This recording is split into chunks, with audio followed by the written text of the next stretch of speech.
Bonjour tout le monde, aujourd'hui update sur le Bitcoin.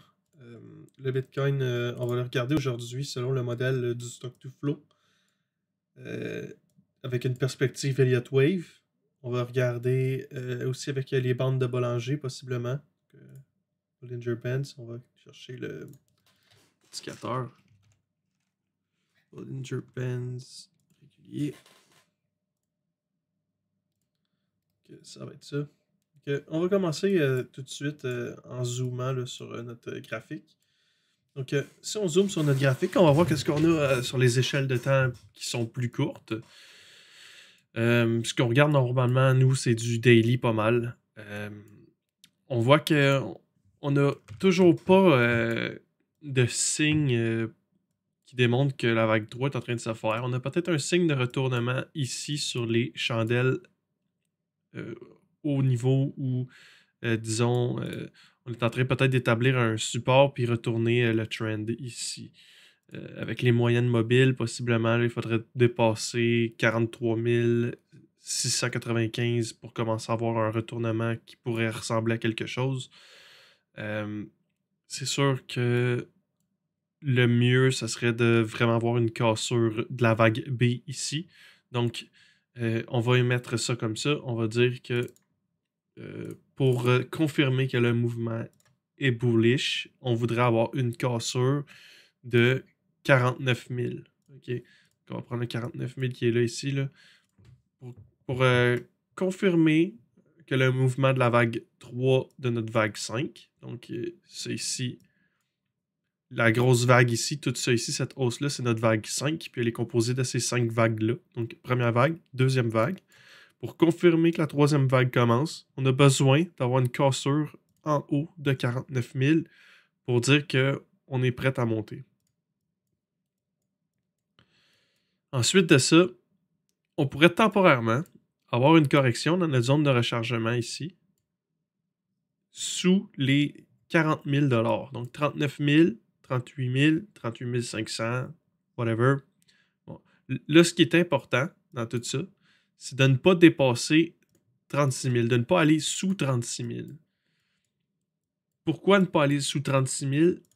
Parce que on a ici, comme ça, de là à là, notre résistance de Fibonacci sur le 36 000 au 1,618.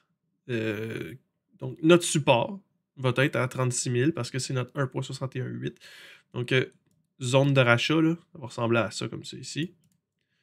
Puis, idéalement, ce serait un long qu'on voudrait tenir jusqu'à temps que le Bitcoin touche environ 80 000 $.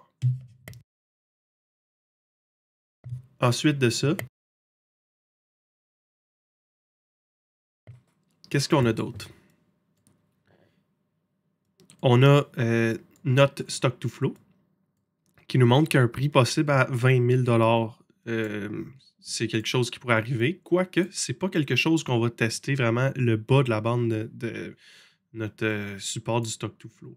C'est très rare qu'on va là. Je sais même pas si historiquement on y est allé une fois. OK? On voit pour l'instant qu'on n'y ait jamais été. Si on regarde dans monthly, peut-être. Voyons, qu'est-ce qui s'est passé? Bon. OK. Si on regarde en monthly, peut-être. Peut-être qu'on y a été une fois. Ici, on a été proche. Mais encore là, c'est rien de. C'est rien d'alarmant. On n'a jamais vraiment été bas. Ici, on était bas.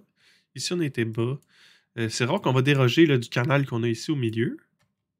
Puis, si on est pour zoomer, le canal qu'on a au milieu en ce moment,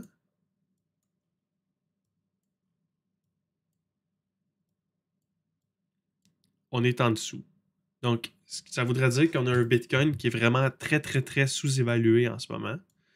Puis, notre vague 5 du Elliott Wave va nous porter là, à peu près sur la valeur moyenne du BTC. Donc, c'est rien de fou là, de penser que c'est là qu'on s'en va. Si on regarde le stock to flow, si on regarde où on en est aussi dans le cycle, que ça passe du bleu à l'orange, au jaune, au vert, puis là, bleu, orange, jaune, on est en train de passer au vert. Puis le vert, généralement, c'est notre 5e vague. OK. Donc, on est en train de passer au vert, donc on s'enligne pour la 5e vague. On parle de la partie la plus importante, qui est la vague 3 de la vague 5. Donc, ça ici, c'est notre vague 1, 2, 3. Ça va être la 3 de notre grosse vague 5. Donc, vague 3 de 5 de vague de 5. Ça a l'air un peu dur à suivre comme ça, mais c'est ça. Donc, si on enlève ça, puis qu'on regarde après ça les bandes de Bollinger Bands, ça, c'est un indicateur que j'aime utiliser parce que généralement, on va le voir se contracter avant les hausses. Voyez-vous, exemple ici, avant la hausse, il s'est contracté. Ici, il s'est contracté. Si on regarde ici, avant la baisse aussi, il s'est contracté. Avant la hausse ici, il s'est contracté. Contraction. Donc, chaque fois qu'il y a contraction, il y a un mouvement violent qui s'ensuit. Puis là, maintenant, en ce moment, on commence tranquillement, pas vite, à voir les bandes se contracter. Ici, ça s'est contracté, c'est parti. Puis là, ben, reste à voir là, les bandes, qu'est-ce qu'ils vont faire, mais on devra avoir de la consolidation ici. Les bandes vont se contracter. Puis après, une décision qui va se prendre là, selon le marché. Puis ça va être soit à la hausse, soit à la baisse. Si on va à la baisse, comme je vous dis, 38 500, c'est un prix possible. Là où je vais commencer à penser à sortir, c'est si on va sous 36 000 pour possiblement, parce que si on va sous 36 000, on va possiblement aller tester les lots qu'on avait fait ici au préalable entre mai, juin et juillet. Donc, prix possible là, temporairement, si on va retester ça, quelque chose comme 30 000, disons. Donc, si notre prix à partir de maintenant baisse sous 40 000, c'est correct. S'il baisse sous 39 000, c'est correct. 38 000, c'est correct. 35 000, c'est correct. Si on va sous 36 000, la porte s'ouvre pour aller retester les supports qu'on avait établis ici, qui étaient nos résistances. Donc, pour aller tester 32 000, 30 000, 27 000, 24 000, 22 000. Je ne crois pas que ce soit les scénarios à privilégier. Les scénarios à privilégier, je crois que ce sont que actuellement, on pourrait casser, aller dans notre zone de rechargement, puis repartir très, très, très, très vite, puis former un genre de falling wedge, OK? Ou quelque chose comme ça, un pattern de retournement dans la zone qui est ici. Donc, soit on va retourner tester dans cette zone-là, puis partir à la hausse, ou on part à la hausse maintenant. Je crois que c'est ça le scénario à privilégier. C'est sûr que si le scénario devait ne pas être valide, on irait là, tester des niveaux plus bas, comme ceux que je viens de vous parler, puis on décollerait. C'est très, très important de ne pas aller sous le plus bas qu'on a fait ici, à 28 236. À ce moment-là, si on est pour casser ce support-là, puis qu'on casse un et deux autres supports après, disons 24 000, je sors du Bitcoin, c'est la fin. OK? Donc, 24 000, c'est mon stop-loss, je sors, j'abandonne le Bitcoin. Autrement, si le scénario le plus probable se réalise, ça c'est notre vague 2, on commence notre vague 3.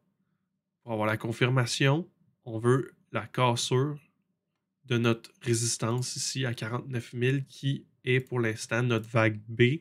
Donc, on va confirmer que on a le commencement de quelque chose qui va ressembler à une vague 1, 2, 3, 4, 5. OK? Donc, ça va être ça pour aujourd'hui. Puis, je vais vous souhaiter une bonne journée.